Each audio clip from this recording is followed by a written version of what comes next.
a simple lesson for beginners. So we drag our video in and go to the text tab.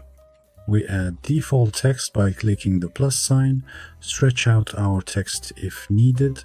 Next, go to the text tab, scroll down and check the box right here.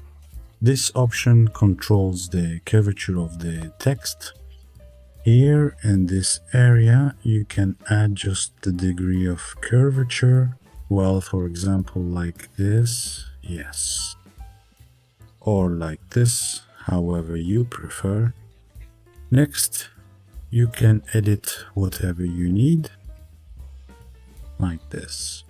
So our text is now curved. It's quick and easy. Let's see what we've got. Play the video.